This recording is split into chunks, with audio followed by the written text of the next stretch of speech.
Hey guys, what's up? Welcome to another episode of the Goodcast Show. So the topic today is women's participation in Malaysian politics. Will we ever see a 30% minimum quota be put in place to ensure adequate representation in Malaysia's political arena? Both my guests today hail from Empower Malaysia, a human rights group founded in 2005 that is working towards a society where there's equality and a thriving democracy that respects diversity.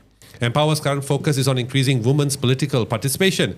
They believe that women's political participation, WPP, is a prerequisite for the full realization of women's rights in both the public and private spheres. Today I'm joined by remarkable individuals, first of whom was a very prominent feature in my uni life. She was part of a Malaysian politics scene that was very exciting and engaging, to say the least. I do miss it.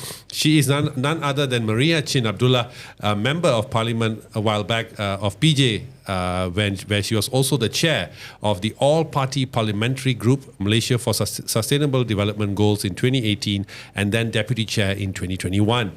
During her term, she was a member of the Parliamentary Caucus on Reform and Governance and a member of the Majlis Perundingan, Keharmonian, Rakyat, set up by the Ministry of National Unity and Integration from 2018 to January 2020. Now she's a women's rights activist and has been involved for over 30 years, playing a key role in advocating for gender equality. And as all of you all know, she was one of the key people of the unforgettable movement that is Per Se.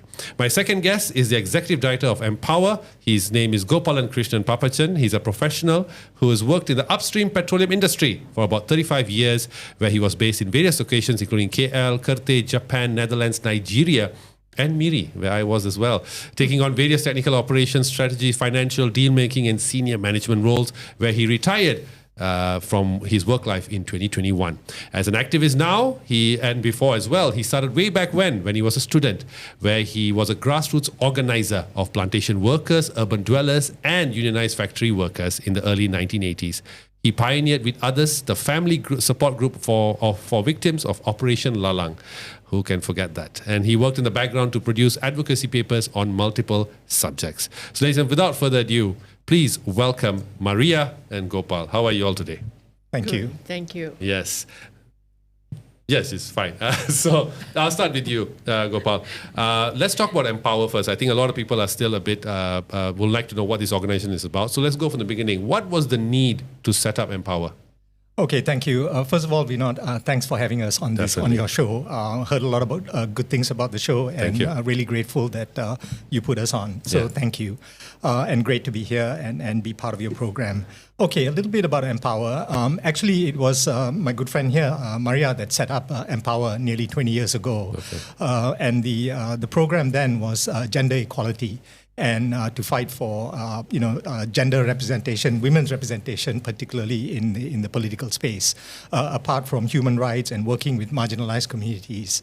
So I was a member of Empower from the get-go. Maria was the leader. I played various roles, and since I retired, I then took on the ED role within Empower. It's a small organization. It's got about 20 members. It's seriously underfunded. I'm looking for assistance there.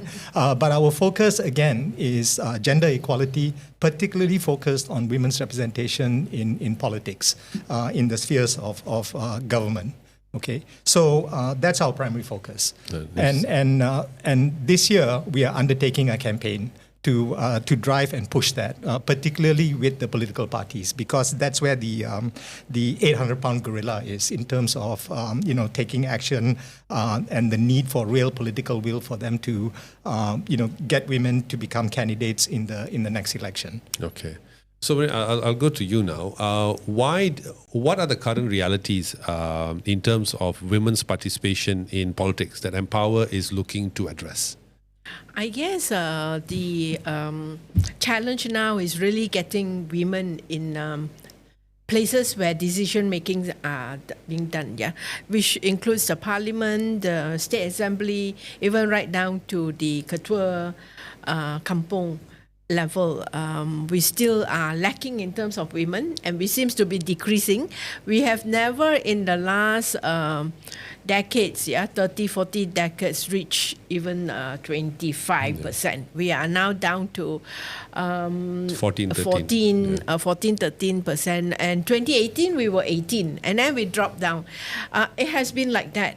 But actually, when we talk about women in politics, having a seat in some of the in key decision-making institutions, we are actually trying to build a narrative for nation building.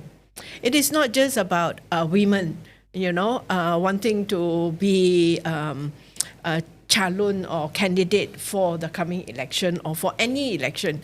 It is really about a narrative where anyone born in Malaysia are citizens. So as citizens, and it's also enshrined in our constitution, we have every right to voice out. We have right to vote. We have the right to freedom of expression and so forth. So therefore, this is where the universality of rights comes in. But then the other thing is that where women falls back is there are still prejudices, there are still biasness against women.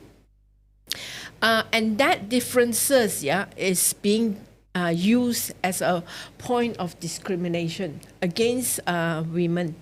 And so therefore, because you are pregnant, because you have to look after the children, because you have a sickly mother or father at home, you have to stay back at home, and not get so mixed up in work, in politics, or in any of the community services.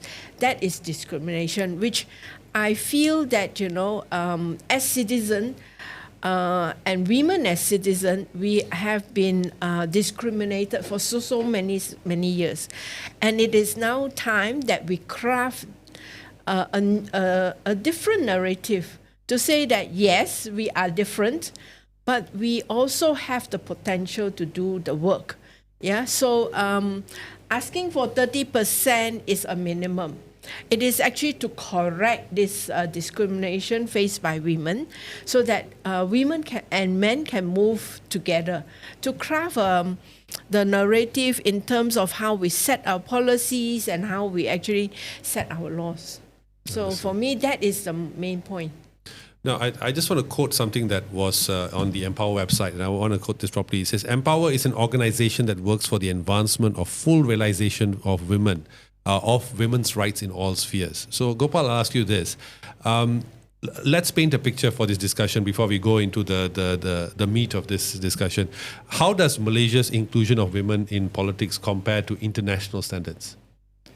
Great question. Very poorly. Okay. Very poorly. So if you look at measures that have been undertaken by international bodies, for instance, the World Economic Foundation's Global Gender Gap Index, it places Malaysia something like, if I have the figure top of my head, 114 out of 146 countries. Wow. So we're in the bottom quartile. Okay, so that GGGI measures 4 indices, okay? Economic participation, health, education, and political participation. We are doing reasonably on the first 3, but on political participation, we are something like 134 out of 146 countries. Again, nearly at the bottom of the 4th quartile. So really, that says it all. Whereas the other 3, we are reasonable. For instance, in education, we're in the top quartile. In economic, we are 102 out of 146. In education, we are right at the top. In health, we are like 80 out of 146. But it's the political participation that is so poor that it's pulled the country down. In fact, we dropped 12 places from last year based on this. And as Maria alluded to earlier, it's something like 13.5% MPs, 12.2% ADUNs, and we don't even have the measures for municipal councils, right? So there's no visibility in that area. So really, women make up 50% of this country. Yeah, okay, there's similar and votes. they face all kinds of issues, right? And as Maria said, everything from gender-based violence to sexual harassment to unequal opportunities at work to unequal pay to feminized roles. All right, I mean, you don't see women as electricians, plumbers, chargemen, mechanics, etc. They are like nurses, receptionists, and all that. You see, so we're working against social attitudes. If women can be pilots or fighter pilots, why can't they be also electricians, plumbers, chargemen, aircon fixers, and so on, right? So women participate in the economy at something like 50%, whereas men participate at about 78%, nearly 80%. So really, the economic empowerment of women, because they are domesticated to a large extent, or work in the domestic space, and also for free, right? So women do the washing, cooking, cleaning, etc. for free. They reproduce. The men who go to work earn the money and bring the money back, of course. But then that reproduction of society is done for free. It's not quantified or measured, right? And so the society owes a huge debt of economic value that is underappreciated, undervalued to women. Yeah, but women are not asking for the world. They're asking for their equal space in Malaysian society, as Maria just said. I think that's an interesting point, because you said that in the last year it's dropped 13%. 12 places. 12 places, sorry, Yeah. 12 places. So I'll ask you, Maria, you were in government, so you're the best person to answer this, and you were part of the PH bloc. So currently, basically in this unity government, right, PH is there. How is PH's attitude towards including women in their MO? I mean, in their organization? Well, for me, they have actually put it in writing. Yeah, black and white. In their manifesto, we even came up with Pakatan Harapan manifesto to talk about the minimum 30%. But This was Buku Jingga, is it? the book, Yes. no, Buku Jingga. No, after the Buku Jingga, we came up with a PH manifesto. Okay. Yeah, to as an anticipation of the 2018 elections. So all this manifesto is all there. Including even the government at that time. I think that UMNO, Gerakan and a few others have got that in their manifesto. But when it comes to implementation, I must say it's really poor, really poor. Especially the last election, 2018 we did not so badly because a lot of women came forward as candidate, and we had first time ever an 18% representation. That means 32 women were in the parliament as compared to our usual 22, 20, that kind of thing. Then we dropped the last election, and that is where I feel that the party, I really feel that it is the party. The party has to take the bulk of the responsibility because it is a boys' club when it comes to making the decision. No matter how you put it in writing, it is still a boys' club that decide who actually will be taking this seat, in the next election. And we have seen that, the last election, some of the women's seats are being replaced by the men. Instead of putting a woman there, they replace it with men. And that brings down the kind of opportunity for women to stand as candidates.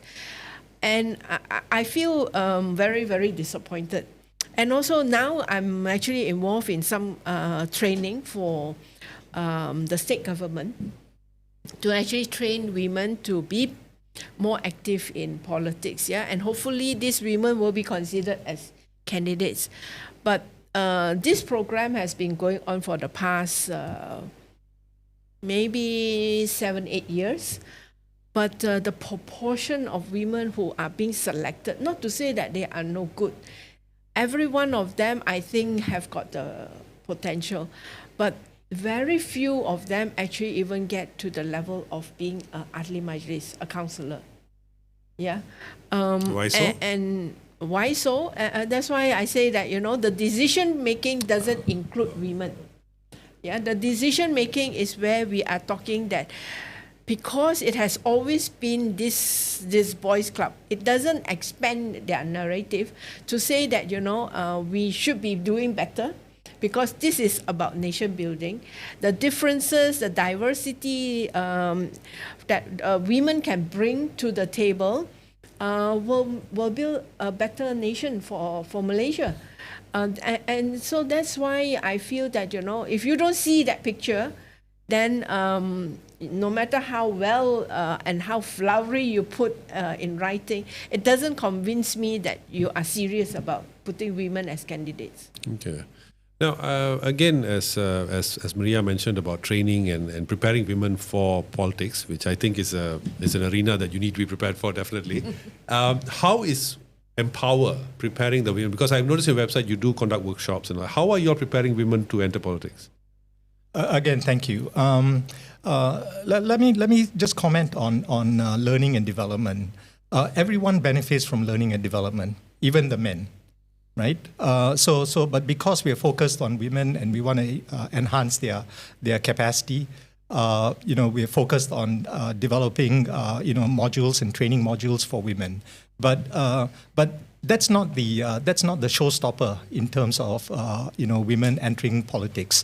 The showstopper is really the gatekeepers within the political parties are mainly men. And this kind of patriarchal thinking that runs through their capillaries within their either their DNA or their political structure, and women are peripheral to that decision making. Okay, so then coming to your question, Vinod, we developed modules that take women through short courses, right? Maybe 2.5 days, 3 days, where we talk about human rights, as Maria mentioned earlier, the importance of the universality of those rights. You as a citizen, what rights you can exercise in terms of association, participation, voting, etc. And then the situation of women in this country, where women are, what they go through in their daily lives and in their economic, political, and social lives. And then a little bit about feminism and what feminism is about. And very quickly, sort of like a broad brush. And then the political process in this country, how elections take place, who calls elections, when do they take place, at what levels. And then the lawmaking processes within parliament and the state governments. Yeah, and it's not sort of chalk and talk. We run the participants through active learning modules where they get off their seats and participate in mock exercises of voting and law forming and political hustings and selection processes. But at the end of the day, we ask ourselves, does that really move the needle or not? In terms of getting more women in politics and political participation, we in Empower thought, yes, to some extent, but we have to address the 800-pound gorilla in the room, i.e., what is going on in the political parties that need to change. So that's why we're undertaking this campaign this year to persuade, push, drive, cajole the political parties to actually deliver what is in their manifestos and what they said they would do. And to bring about at least 30% women as candidates by the next election. That's one prong of our campaign. The second prong of our campaign is to change the law. Because many countries around the world, after the Beijing Declaration of the 30% in 1995, have actually put in what they call legislated quota laws, whereby political parties are required to nominate at least 30% women in their elections, whether they are local, state, or federal parliamentary elections. And countries that have done that have made tremendous progress. And that's what we need to do in Malaysia. So it really doesn't matter if you had it in your manifesto or you uttered it to persuade women to vote for you. But if it's the law, then you have to do it.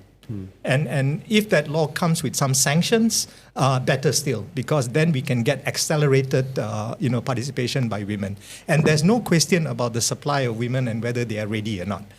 There are enough women in this country who want to participate in that space and are ready to take on, in competitive elections.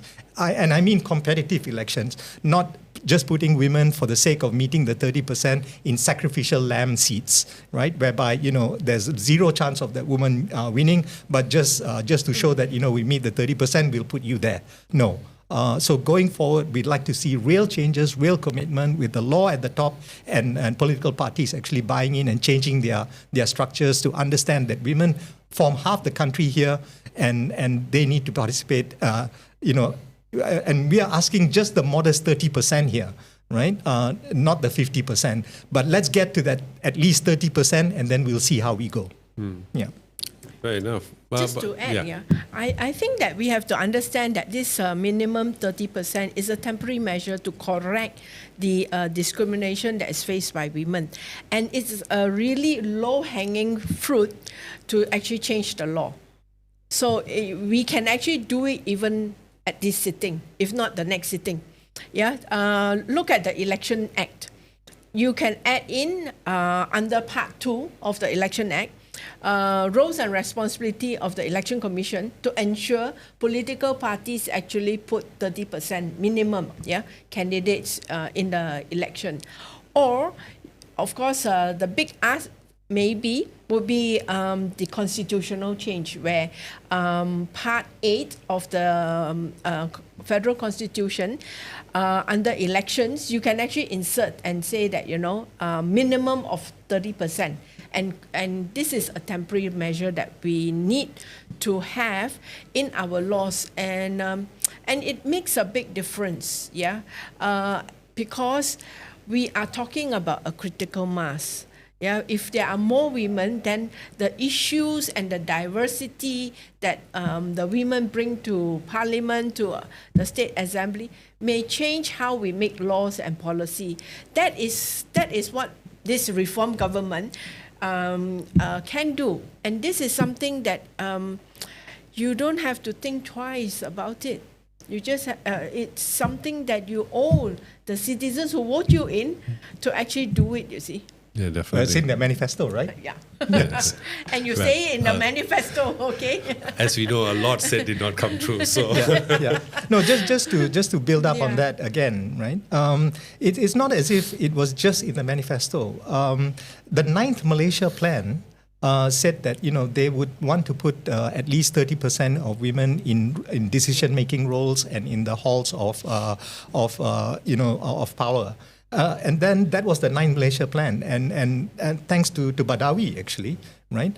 So then after that, in 2009, there was a Plan Tindakan Wanita in 2009, and that had very detailed proposals, including having at least 30% women in the Dewan Rakyat, Dewan Negara, and the ADUNs. So it's there, except that the follow-through was just not there.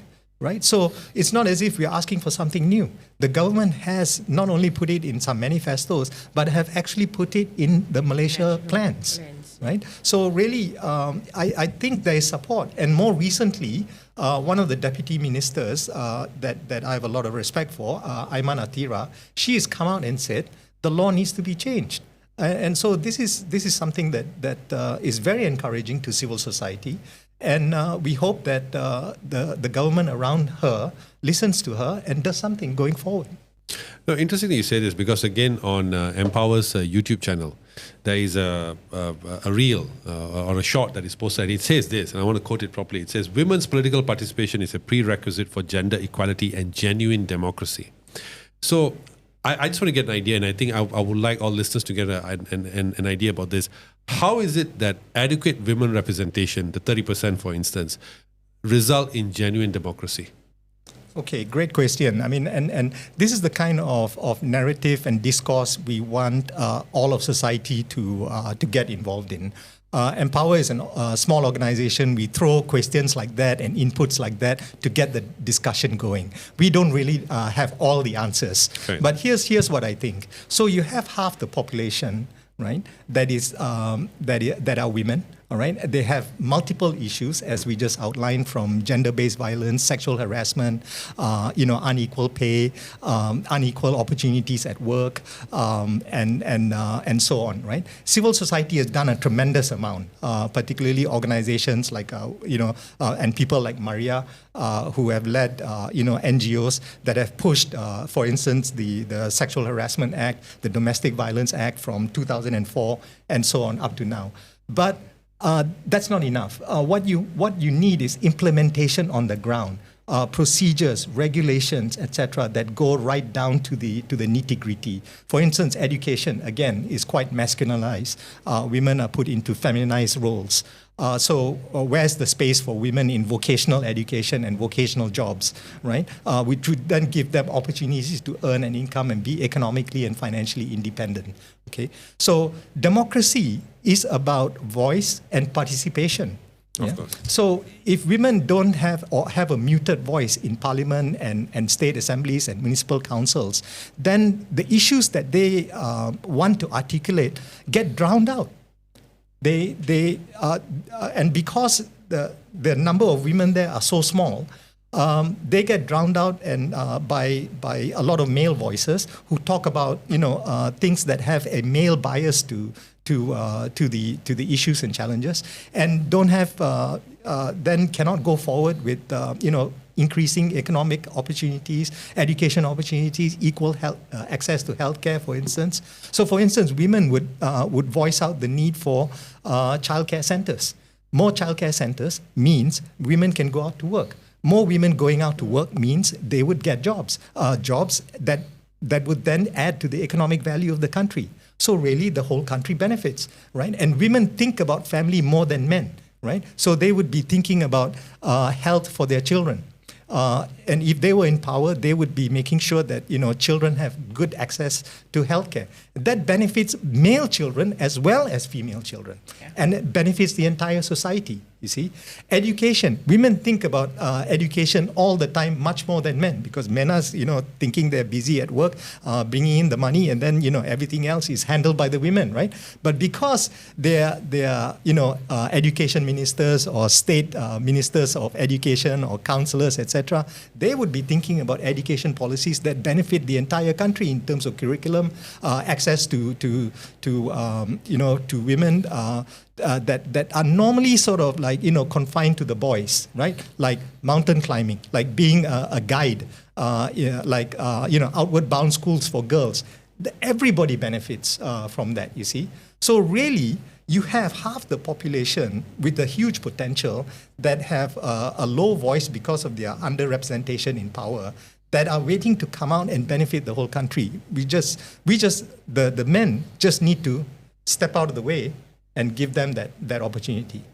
But is that the prosperity and the well-being of a woman in Malaysia? Is that entirely up to the gender of the MP or gender politician? Because we've seen cases before where women MPs and women politicians have let down women. One very good example is Empower fights for, is very loud against child marriage.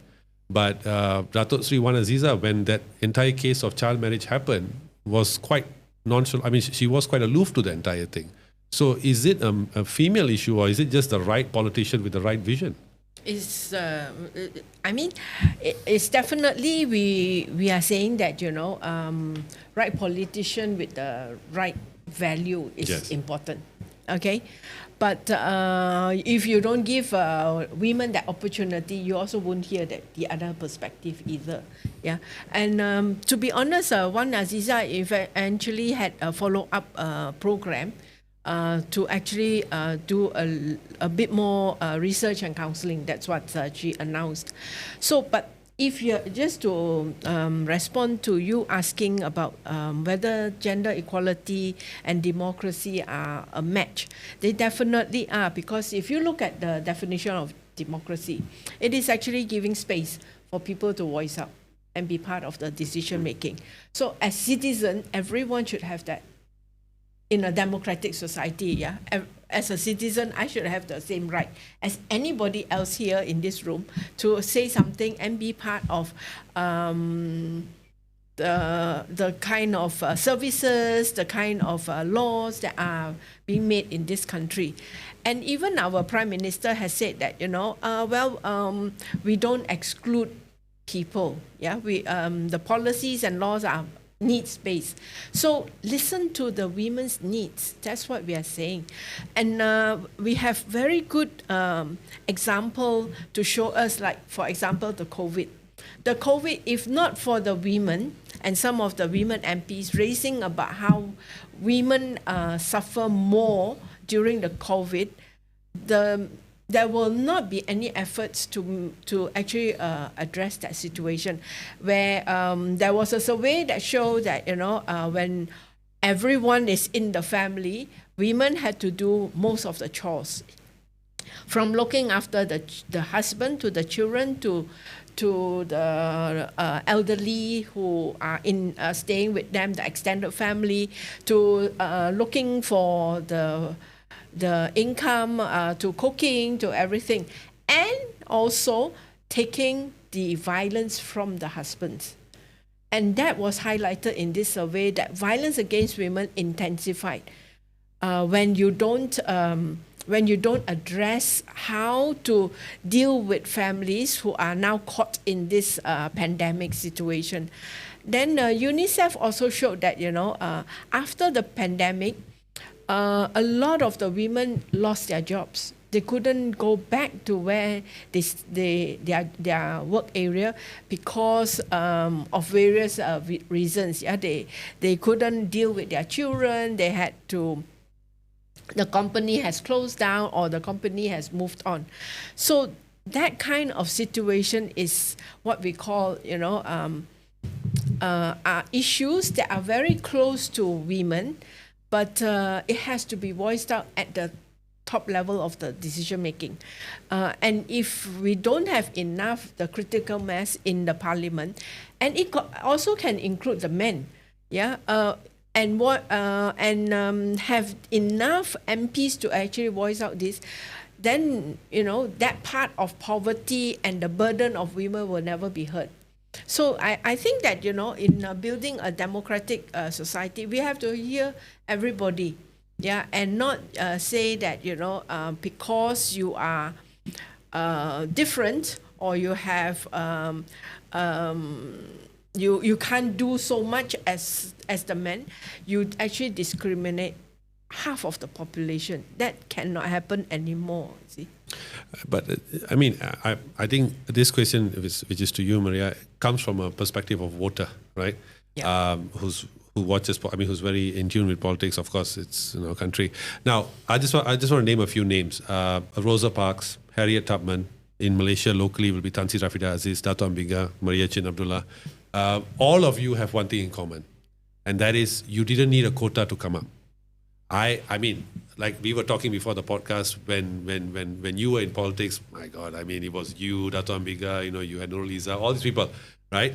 So my concern as a voter is, if this quota comes to fruition, will we see it sort of watering down the quality of the politician that represents us? Can that happen? Actually, the people you name, it's not that we don't have a quota. We come from a different social background. Okay. A much more advantageous social background, where we actually were politicized before we actually enter into civil society and all that. I was politicized through my student movement, Ambiga through various exposure and all that, and before she took up the bar council and all. So but the quota is something where we want to help women who has the potential but cannot get to that opportunity. That is what we want to do. They have potential, but they can't. Okay. We are not saying that all women needs this quota. If you can do it, yes, go ahead. Put yourself up as a candidate. But if you can't, then we do need some of this quota to actually push the women in, so that we can actually change the narrative as to how we make policies and laws. The other thing is that if you look at Timor-Leste actually did not just the quota, they changed the election system, which I would love to see, into a mixed proportional representation. And that actually gives opportunity to not just women, but the marginalized, which means your indigenous people, OKU, people who are poor, but actually this gives them the opportunity to actually come out and say that, there are different aspects of how you can look at poverty. There are different aspects of how to look at Orang Asli and all that. That is the kind of quota we want to bring up. That is the kind of voice we want to bring up to the parliament. And in Timor-Leste, they actually increase their women's representation to 38%. Wow. And they have maintained it for the past decades. So by putting it into the law, they put it into their constitution, and also changing their election system, they actually managed to get women in. And that's a good thing. That's really a good thing. And so now you don't really need that quota, but your women are prepared. That is what we want, you see. It's not like forever being there. But we say that, temporary, because of the discrimination, we want to correct it, we put a quota. Then we can have a monitoring mechanism to say that, okay, now at this point, we may not need the quota, or you reduce the quota or whatever, but get the women in, because I think that the women will bring different kind of perspective to how we see the nation building. Okay. I'll go to you, Gopal.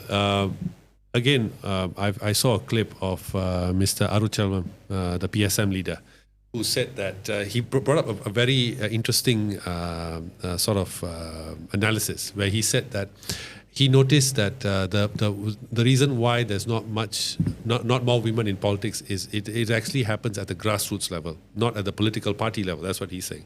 And he also said that he found that in areas where there were more single mothers or single women, that their participation in politics was much more as opposed to areas where they weren't. So is the problem simply men, or are there other reasons that contribute to why women are not participating as much as you guys would want in politics? Of course, there are multiple reasons. I mean, we are talking about a societal phenomenon that is relatively complex. Women go through discrimination and prejudices that go back into cultural beliefs, and in many cases, these cultural beliefs are ingrained into our capillaries and our DNA, such that we have to basically unlearn them. And so it takes an attitude change, an attitude shift. And so if the level playing field is not really level, is somewhat tilted, then society needs, or government needs to intervene to level the playing field. You asked about a great question about that 30%, whether it would sort of dilute the meritocratic approach. I look back to the new economic policy. The new economic policy was to address societal imbalances amongst the different ethnic groups in this country, and proposed a 30% quota for Malays and Bumiputras in this country. That has created a large Malay middle class. It opened doors for them in terms of education, business, positions, etc., and somewhat leveled the playing field. This is no different. We see structural discriminatory issues and challenges that women face, and to then level the playing field, intervene by putting in a law that mandates political parties to nominate at least 30%. There's no guarantee that the woman standing in competitive seats would get into parliament or to get into ADUN. She would then have to make a persuasive case to the electorate to vote for her, right? So the discourse, the narrative will still take place among society, and that's a good conversation to have. Okay, so and that conversation would lead to women's voices being heard by all of society, and that's what we are fighting for. Okay, and that's important for women.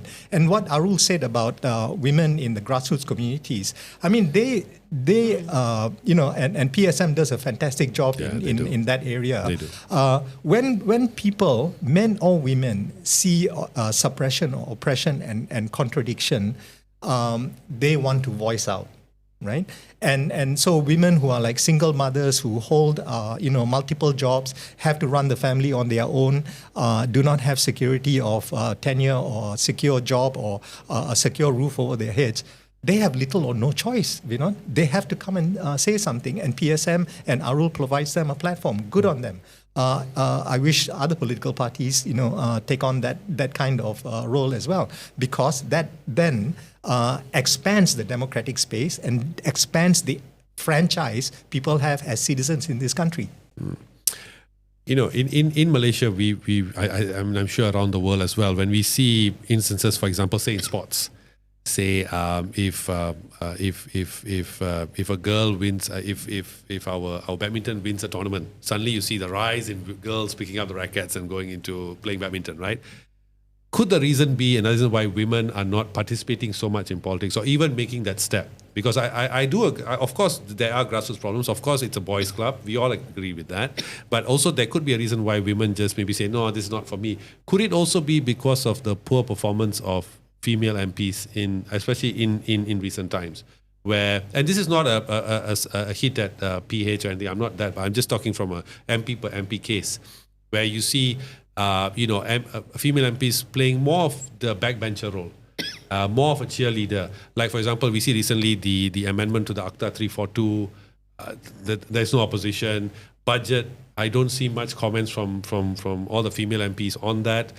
So could this, even the changes to the entire citizenship bill, no comment from any female MPs. So could their lack of participation in the entire narrative in current politics be a reason why women just feel maybe politics is not for us? Well, again, numbers matter.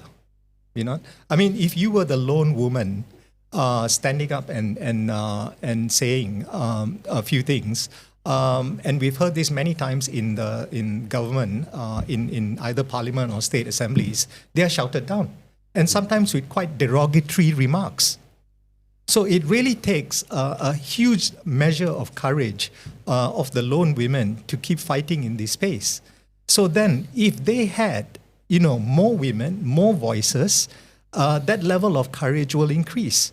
And men will then sort of, take note and pay attention and perhaps sort of not just listen, but take instruction in terms of where this country needs to go. So really, numbers matter. As we said, this at least 30% is that critical mass that has been recognized by the UN and other bodies like, even businesses now look at, board compositions, right, to bring, diversity, not in gender, but in thinking, in strategic, decision making, in a wider societal consideration, right? Of putting at least 30% of women in boards, and we're still not there yet. So really, it's about numbers and getting sufficient numbers such that you can exert a measure of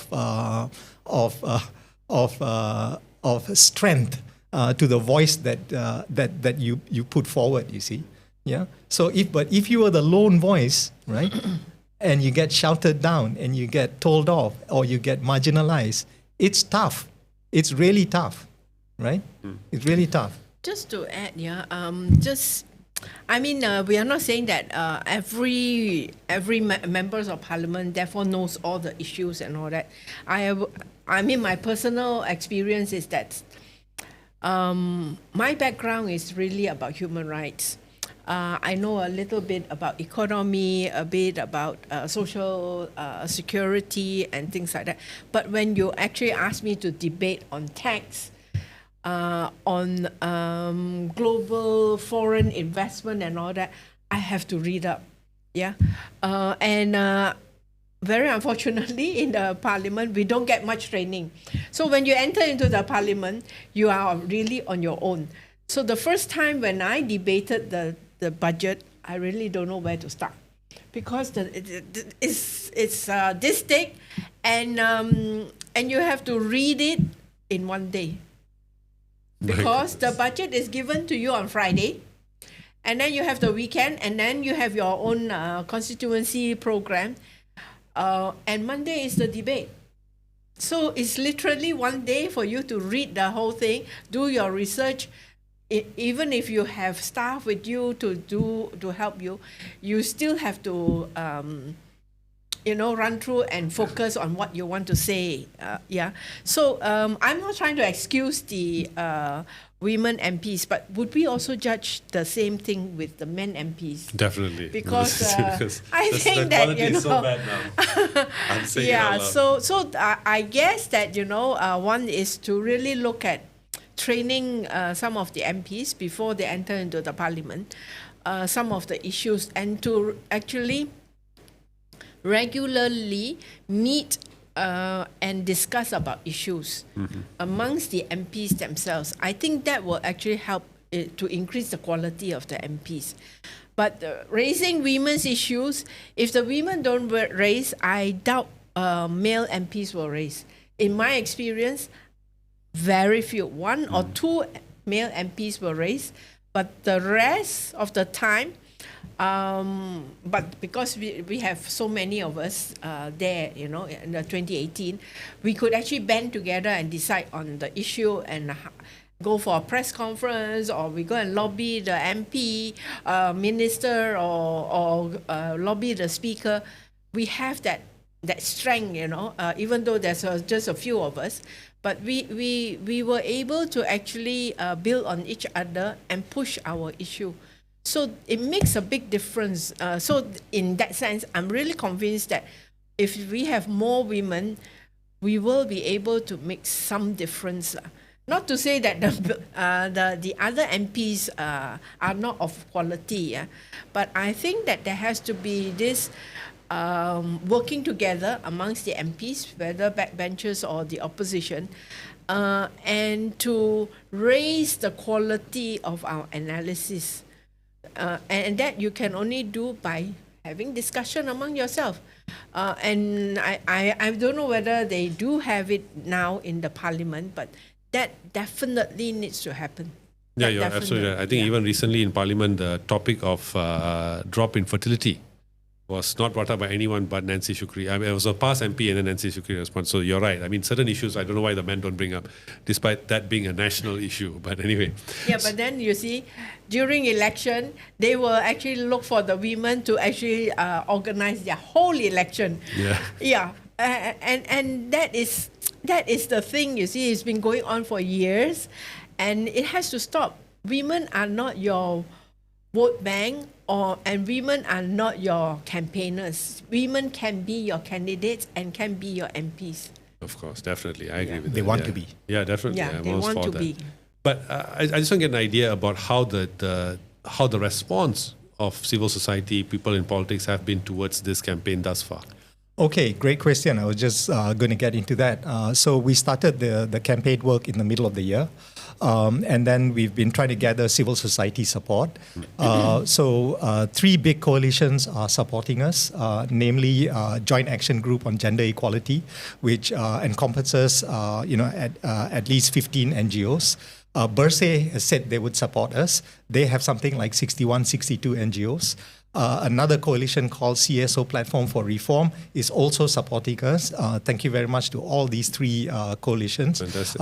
They are supporting us, and I know CSO Platform for Reform has more than 60, diverse NGOs, from environmental groups to feminist groups through single issue human rights groups, or electoral reform groups, etc. Right? So really, they all see that this is an important issue to get behind and support us, and really we are warmed and lifted by the support of these guys. And what we want to do is, if I can say it here, on the 20th of November, we're going to have an all parties meeting, and that all parties meeting would bring together civil society, NGOs, as well as, we hope, as many political parties as possible, in a single room to talk about the current situation of women's political representation in this country, and particularly why there's a lack of movement within the political parties and how we can change it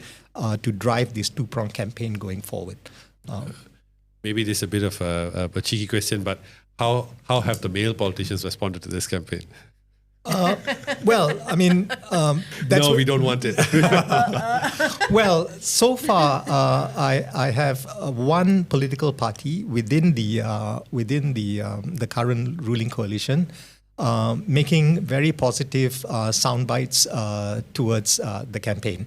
And if I can say it here, Parti Amanah has said positively, and this I think was because Aiman Atira said that she wants the law changed, and I think within her political structure, the male guys have said we are supportive of this. In fact, I think they had a meeting in Johor that was well received by the Johor Amanah group, and I think the national group also would want to then now sit up and pay attention.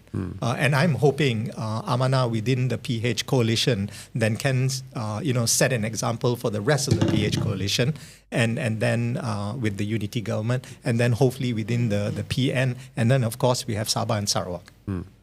So I just want to ask, maybe I'll get your view on it first, Maria. Obviously, you would want this to happen before the next elections, G16, which is in 2 years' time. What are the plans for making this happen? What are the plans? I guess that since we are not in Parliament, we will have to lobby them very hard, and it has to be the top people within the political party. Lobbying the government is also another option. So a lot of this is really talking to them and convincing them that it has to happen. The other one to, I guess, Empower will be doing is this legislation. It's really a low-hanging fruit, and they can draft, if they can draft so many legislation in matters of seconds. I think that drafting this into the Election Act or into the Constitution is not an issue. And it's something that they already promised and is in our national plan. So those are the kind of action I will see this campaign taking, making sure that the legislation happens before the election, so that every political party will have to do that. Definitely. And that will be the test, even though we are running on a first-past-the-post system. Okay. Of course, the next long run would be a mixed proportional representation, but for now, I think, if we can actually get it into the legislation, that is a very good step forward. So just want to get your thoughts on it as well, Gopal. I mean, I think if this comes to pass, then it would be something like Undi 18, which sort of changed the game for everyone, and it sort of changed the game. So I'm glad you mentioned Undi 18, because Undi 18 is also quite supportive of this campaign. They are on board as well. Okay. So it's a series of actions. So we have the November 23rd all parties conference, where I think we'll get aligned. And then we'll have a press conference at that meeting to launch the campaign. Once we launch the campaign, it'll be a two-pronged campaign. One, arrange meetings and roundtables with the political parties. And here we want to talk to the president and the secretary general, the vice president. Okay, not the women's wing.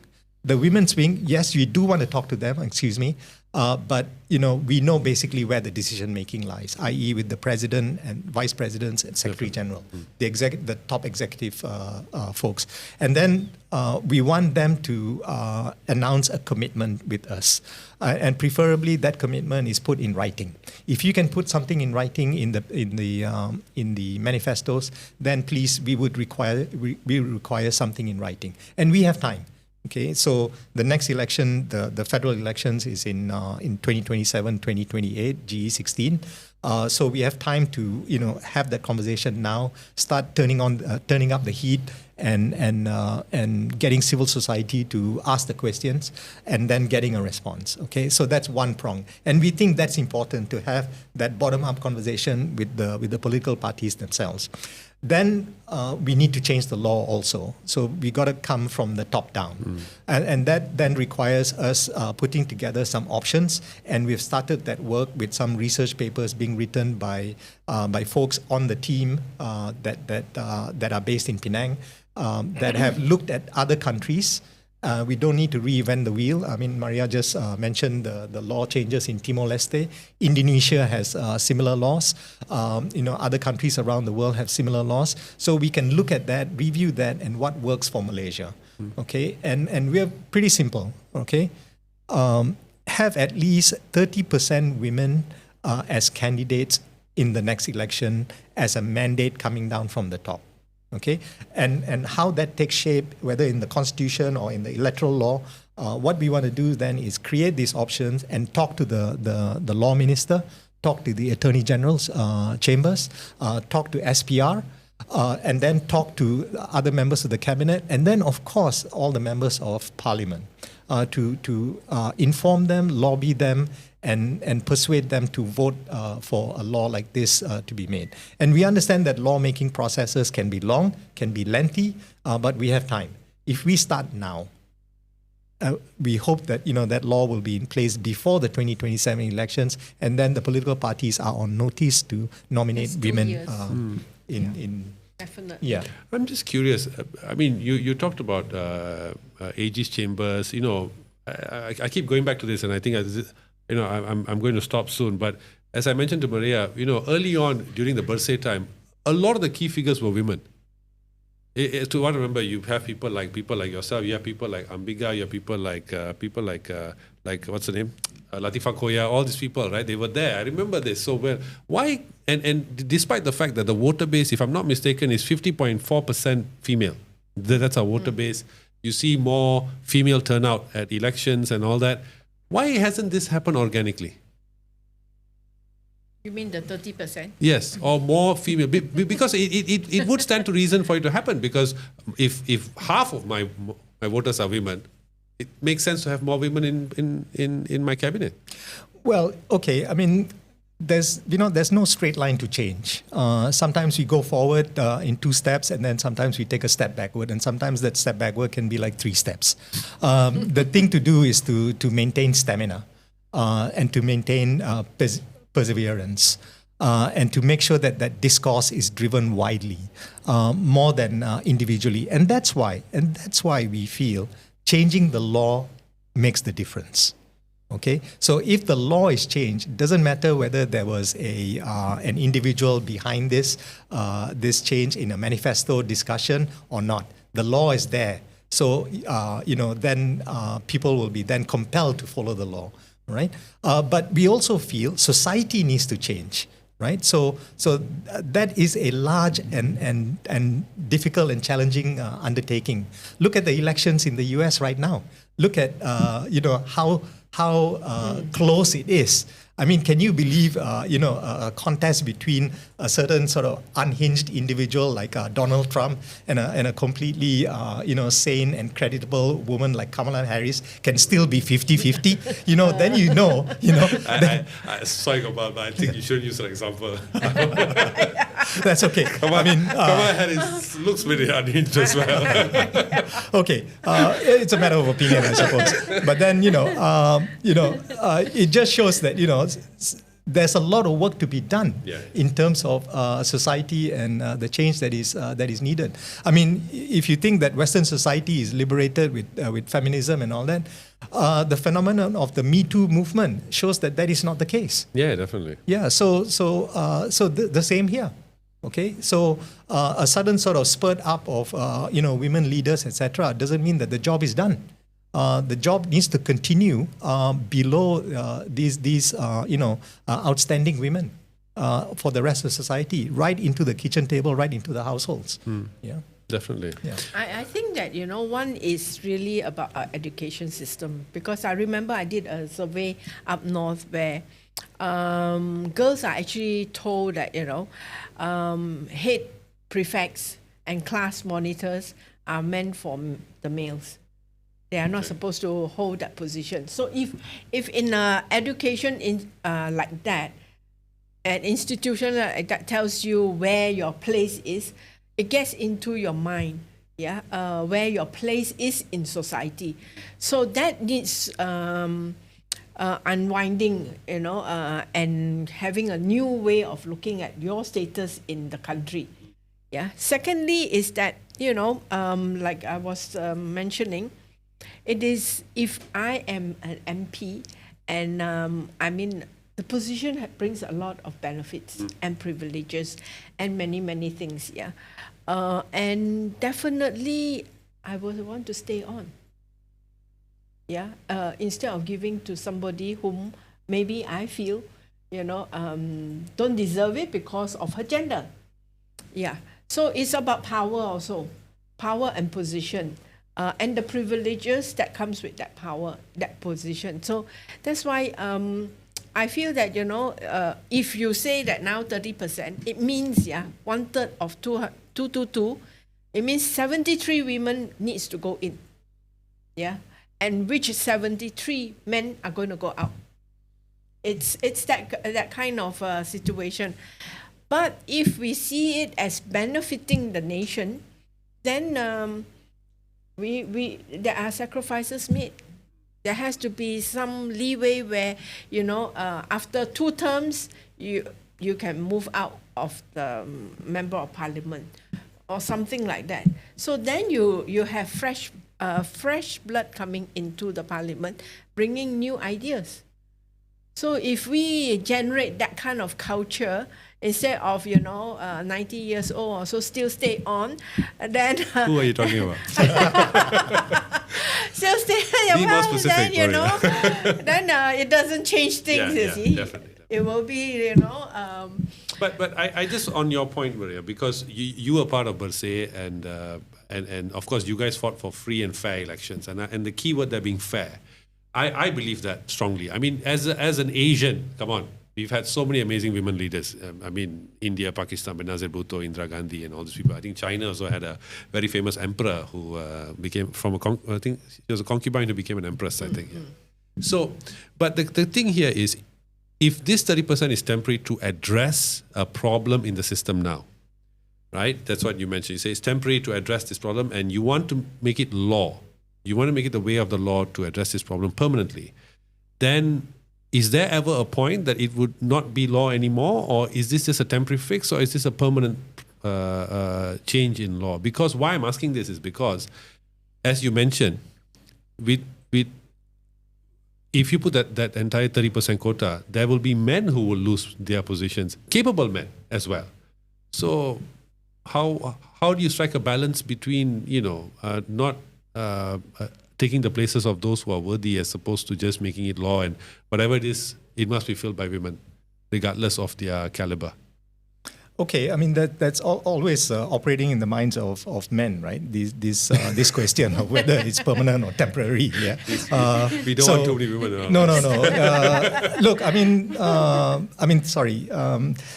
men have had, can I say, a free ride for a long time. Really, they have. Okay, there's no thought about putting men through capability learning schools within political parties. There's no men's section in a political party, all right?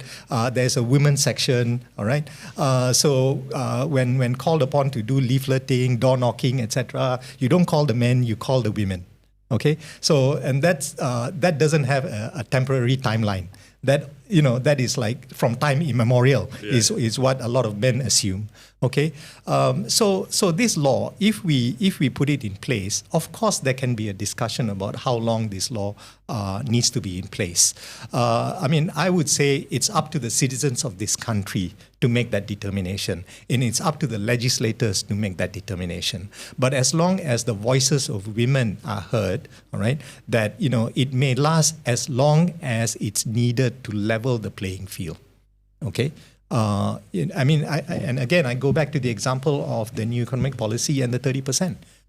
So that 30% is still in place. There's a discussion taking place in society about that, and that's a legit discussion. So I would say let another discussion about the gender 30% also take place, and for me, that's a good discussion to have going forward. Yeah. Yeah, definitely. I mean, I agree with you. I mean, to me, I think the concern as a voter would be, even if it's a woman, for me, it's fine as long as my interests are taken care of as a voter. Definitely, right. Yeah. So I think I want to bring this to an end with you, Maria, to close it. As I said, I look up to a lot of women leaders. I don't look at them as women leaders. I look at them as leaders. You're one of them. So what do you think makes? For the young girls who maybe are interested in politics, who want to join in, right? I've always wondered this, since you have the experience, what are the qualities needed for a woman to succeed in politics? once your 30% comes to fruition? I think that they have to read a lot.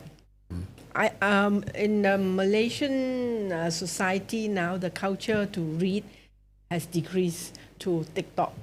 Yeah, I'm sorry to say that. But I feel that, reading helps to build up our critical thinking. And when we have that critical thinking as our base, we will be able to give much more substantive suggestions. And that is what I think that women can do. I feel, women can actually do it. Same as men as well. Every time when I actually give a presentation, at Parliament, I had to do so much of reading to actually come out with only one page of presentation. But that actually helps you to reflect on your own thinking, on your own analysis, and it helps you to move on. And I think that the young women nowadays, they are much more savvy. Now we have the chat GT and all that. I think they have to start learning how to build up their capacity. But it's not just about young women. The way in which this country build up our young, it really have to be from their education system, to build up that critical thinking in our education system, and then and not to do our parroting. I've been parroting, in my education system, and they're still doing that kind of system. We have to change that system so that we will be able to generate much more sharper youth to bring our country forward. So that is something that is a challenge. Our education system definitely needs to change, the way we teach, the content and everything else. But we also, as leaders in political parties, they also need to provide training that actually help them to build and prepare them to be the next candidate or leader. Most of the political parties tend not to do it, just inform you about the constitution and how the parliament runs, but not about substantive content. Substantive content is what we need at parliament because it's the highest decision-making body. Where else can you actually participate in decision-making if not at the parliament? Definitely. Now, just to use, again, you are not the man at the head of Empower. And I just want to get your thoughts on this and your sort of final word on this. Why should the current crop of politicians accept this change? Well, okay. Again, quite a challenging question. I love these questions.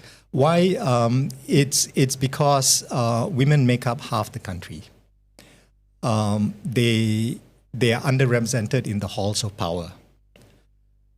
Women want to participate in all the spaces that are open to them, whether it's in health, education, the economy. And for them to be able to open these spaces, their voices in parliament and the state assemblies and the municipal council need to be represented and heard. That way, those spaces can be open. Once those spaces open and they participate, all of society benefits. So really, it's not a question of whether the political parties benefit, the country benefits. It's been shown that, enhanced women's participation in politics will increase the GDP by 1 or 2 percentage points. There are studies that have done it. Okay. Yes. And really, women basically, have a diversity of thinking that we are right now not, for want of a better phrase, exploiting. They care for the families much better. They look out for better food on the table, and better healthcare and better education, and all of that translates to a better society all round. Okay, so not just the economy improves, but the family improves, and the well-being of the country then also improves. Okay, so really, enhancing women's participation in politics in the long run is good for the country, right? And so, not to mention, your rights as a citizen, that it opens up the democratic space. There are some real tangible benefits for society in the long run for women's participation. We just need to, the men particularly, need to simply just step out of the way. Okay. As always, we men are the problem. So. But thank you all so much for being here. It was such a pleasure talking to you all, both of you all, to Maria and Gopal. And honestly, I mean, I do hope that this thing comes to fruition. I think we definitely need a change. I've been watching Parliament proceedings, and oftentimes I find myself sighing. So I hope a new crop will change things and bring about a better political space. Definitely. Yep. So that's all we have for you all today, folks. It's been a very nice conversation. I hope we can go on more. I think we can for 2-3 hours. It's really fun, and I hope to have you all both back again. This time to talk about how it was a success. So as always, guys, if you please share your thoughts. We want to hear your opinions, and share the videos and clips if you guys believe that this 30% quota should come in place, and we hope it does as well. So till next time, we'll see you. Take care. Bye.